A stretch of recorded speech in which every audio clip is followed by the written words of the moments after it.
कि किस प्रकार से रेल को बेच दिया जाए, निजी हाथों में आउटसोर्सिंग कर दिया जाए। आज इसका नतीजा है कि हमारे कारखाने में हमारे निजी कर्मचारी भाइयों से उसका काम करवाया जा रहा है। प्राइवेट ठेकेदार मजदूर आज हमारे काम को हमसे ही छीन करके उनके द्वारा करवाया जा रहा है। साथी, इसके लिए समझना किसको पड़ेगा? इसके लिए समझना आपको पड़ेगा।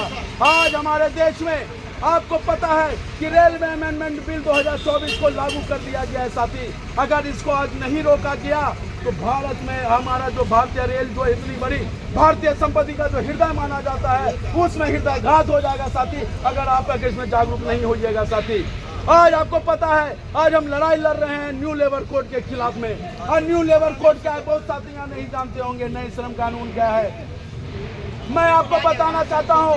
हमारा जो भी मौलिक अधिकार जो हमारे भारतीय रेल में, हमारे कारखाना अधिनियम में, हमारे फैक्ट्री एक्ट में जो हमको जो अधिकार प्राप्त है संविधान में, वो हमसे वंचित करने का प्रयास चालू है। ये सब अगर इसके खिलाफ में अगर ARF आज नहीं लड़ती है तो निश्चित तौर पे आज हमको इन सभी सुख सुविधाओं, आपका ट्रेड यूनियन, आपसे अपना आपका काम, आपके आने वाले समय में आपकी नौकरियां, तमाम चीजें को खत्म कर दिया जाएगा। साथी, आपको किसी तरह का अपील करने की जरूरत नहीं होगी। ये सब विषम परिस्थिति है। साथी, आज आपको पता है आज UPS हमारे देश में लागू हुआ 1 अप्रैल 2025 से।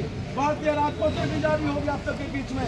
मैं आप सबसे पूछना चाहता हूं, क्या जो UPS जो देने का काम किया है, जो बातें सामने आई थी, क्या उसमें विशुद्धियां नहीं है? तो हमारे ARF ने तो साफ तौर पे कहने का काम किया है। हम UPS को तभी स्वीकार करेंगे पूर्ण रूपेण जब तक आप पूरा OPS के माफिक इसको पूरी तरह से आप इसमें नहीं देने का काम करते हैं। ये लड़ाई कौन लड़ेगा? साथी, ये लड़ाई आपको लड़ना होगा, हम सबको लड़ना होगा, मिलकर लड़ना होगा। अगर आज आप नहीं लड़िएगा एक साथ होकर के, तो ये सरकार तो आज खोज रही है कि किस प्रकार आपकी ताकत कम हो। आज मैं आपको बीत बताना चाहता हूँ, हमारा मान्यता का चुनाव हुआ।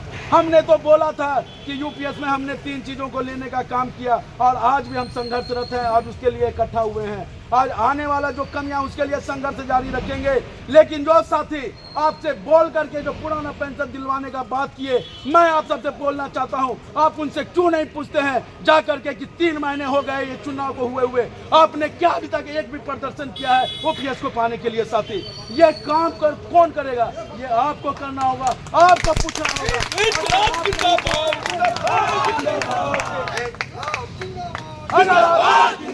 साथी, मैं ये पूछना चाहता हूँ, ये अधिकार को कौन समझेगा? ये आवाज कौन उठाएगा? आपने भरोसा करके उनको देने का काम किया, आज आपके साथ विश्वासघात हो रहा है। साथी, अगर आज आप नहीं अपने आवाज के लिए आज आप आवाज उठाइएगा तो कल इसी तरह से आपको बहलाने फुसलाया जाएगा। और इसी तरह के किराए जिनका कोई व्यक्तित्व नहीं, जिनका कोई इतिहास नहीं, जिनका किसी कोई लेना देना नहीं है आपका मजदूर साथियों से, वो आपके बीच में ये झूठी ढकुसले बातें बोल करके आज हम सबसे ज्यादा मत लाने का काम किया। लेकिन क्या 3 महीने में एक दिन का, 1 घंटे का, 1 मिनट का भी अगर वो प्रदर्शन किए हो तो आप साथी हमको बताने का काम कीजिए। इसलिए all India railway man federation eastern railway men's union ने जिस दिन हमारा भारतीय राजपत्र जारी हुआ उस दिन भी कहने का काम किया कि हमारा आंदोलन अब इसके अगेंस्ट भी चालू रहेगा। UPS में जब तक पूर्ण रूपेण OPS को नहीं दे दिया जाता है, जो भी हमारे जो 25 साल की जगह 20 साल नहीं कर दिया जाता है, हमारा जो 10% जो कंट्रीब्यूटरी करता है अंशदान, उसको हमको जब तक पूरी तरह से PF के माध्यम से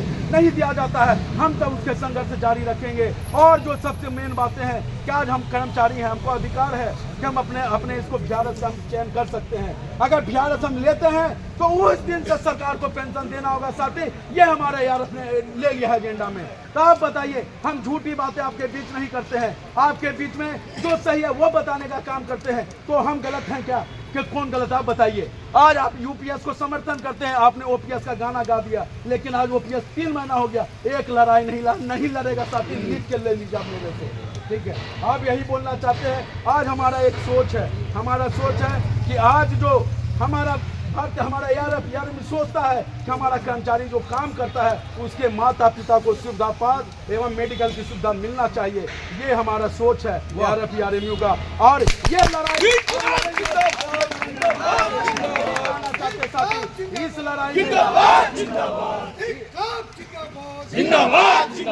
इस लड़ाई में साथी बस इतना ही। हमारे बीच और हमारे शाखा सचिव है, हमारे वर्किंग कमेटी मेंबर है, इनको आप सब सुनिएगा। हमारे और साथी आपके बीच कहेंगे, आपसे यही कहना है 12 बजे तक आप फिर इस मीटिंग को सफल करिए। जो बातें आपके बीच में आ रही है आप अपने लोगों के बीच में बताने का काम कीजिए और अपना जो लड़ाई, हमारा जो आंदोलन है उसको मजबूत करने का काम कीजिए। इन्हीं चंद शब्दों के साथ में